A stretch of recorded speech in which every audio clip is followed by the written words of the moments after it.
Hello, recently I purchased this 2010 Chevrolet 2500 HD pickup, equipped with the 6.6 liter Duramax diesel engine, the LMM model. And it also had the 6-speed Allison automatic transmission. This truck was sold as is, non-operational. It would not go forward or reverse. I suspected the transfer case to be the issue of why it would not go forward reverse. So I pulled the drain plug and drained all the fluid. And this is what I found on the end of the magnetic drain plug. I knew that I had some serious issues with the transfer case at this point. I then pulled the transfer case from the truck to put it on the bench to tear it down for inspection to see what I could find.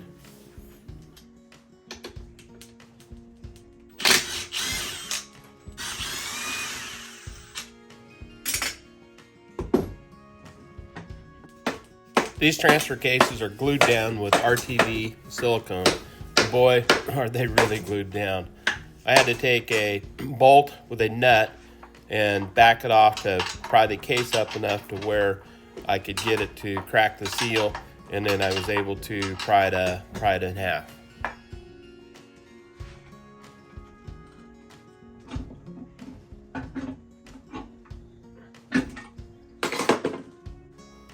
The output shaft has a snap ring on the outside of the bearing that goes into the case there.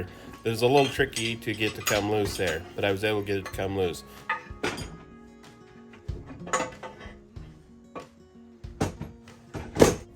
The RPO codes on the glove box of this truck identifies this transfer case as the NQF, which means it's the electronic shift transfer case behind the diesel engine. It is also known as the Magna Power 1625 HD transfer case.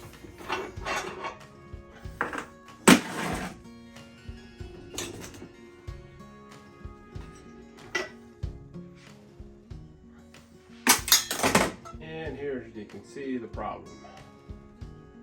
Looks to me like they ran it with no oil in it, or very little, because it did have a little bit in it before I took it apart. You can see there, it got really hot and melted the shift work. But that's destroyed there. Looking good. Shift work's bad there.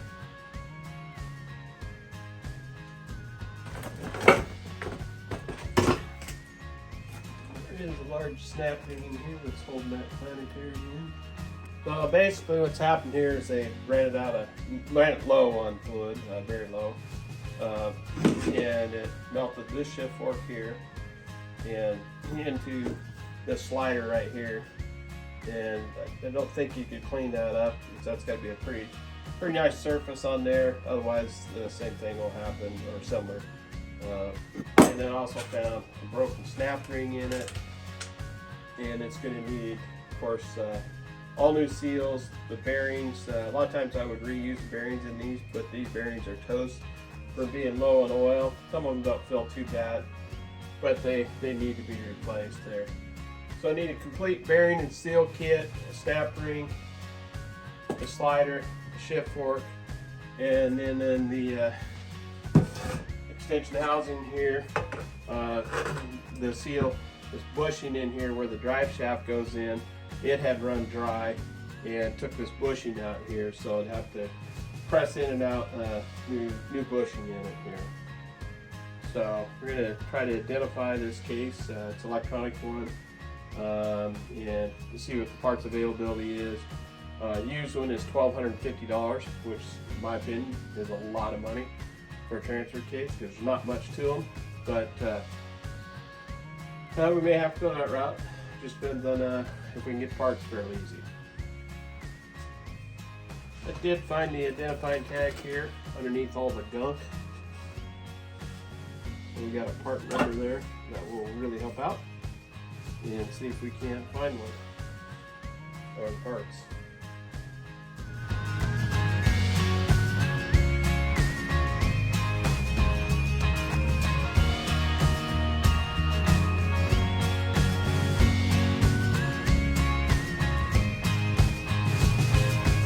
picked up a used transfer case for the Chevrolet 2500 down at Independence at G&R Auto Wreckers, and I hauled it in the Bronco. You guys were a little surprised I did that, but actually I put down a towel. The fluids have been drained out of it, so didn't get any oil or anything on the carpet or the back of the seat or anything like that, so everything went well.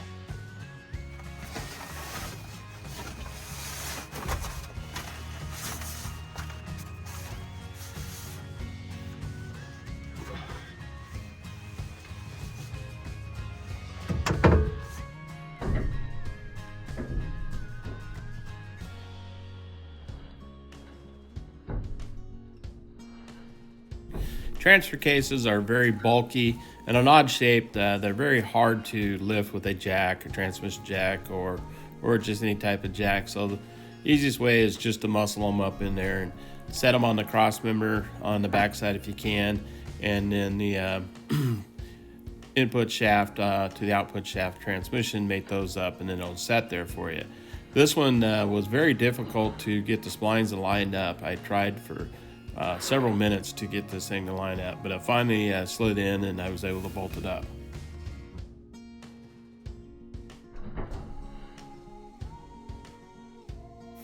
I retired from my job about a year ago, and apparently this is what I do for fun.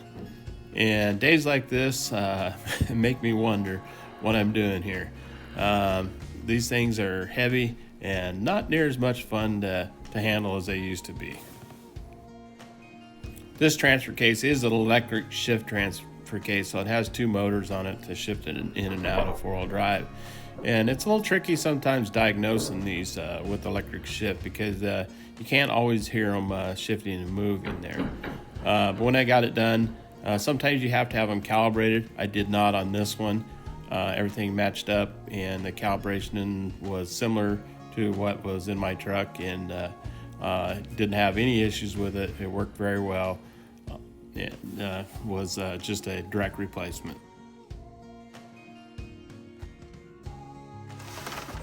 This truck was sold new in Canada, and you can see underneath the rust on it. Now, it's not really severe, but to us in the Northwest here, it is. Our trucks are typically rust-free underneath, and this truck had quite a bit of rust on it. The bolts were rusted and whatnot, but nothing rust through or nothing broke or anything like that. It wasn't really all that bad, but not as clean as most trucks that I work on.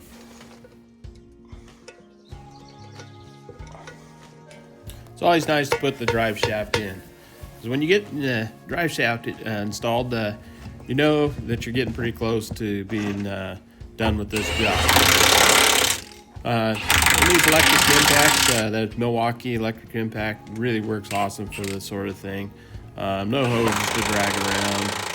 I'm not crank them up my hand quicker with the electric impact. I sure like them. And the Milwaukee tool really works good. I have a DeWalt also, but the Milwaukee, in my opinion, is superior to the DeWalt Atlas impact there. But we got it all bolted up, and everything's working good there. And it's got that 6.6 liter Duramax engine there, the LMM. I think it's 365 horse or something like that, and a bunch of torque, but really runs good. Well, I completed the transfer case install in the pickup, and it worked just fantastic. The 6.6 liter Duramax engine in this truck ran super good. Only had 120,000 miles on it, but what an awesome driving truck when I got done with it there. I removed the Hoonigan decals that were on the truck and depersonalized it, and made it a pretty nice truck out of it. Not bad.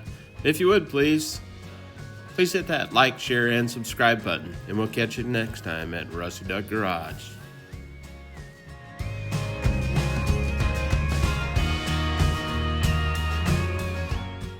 Now that's some serious rust there. That truck was bought new at where?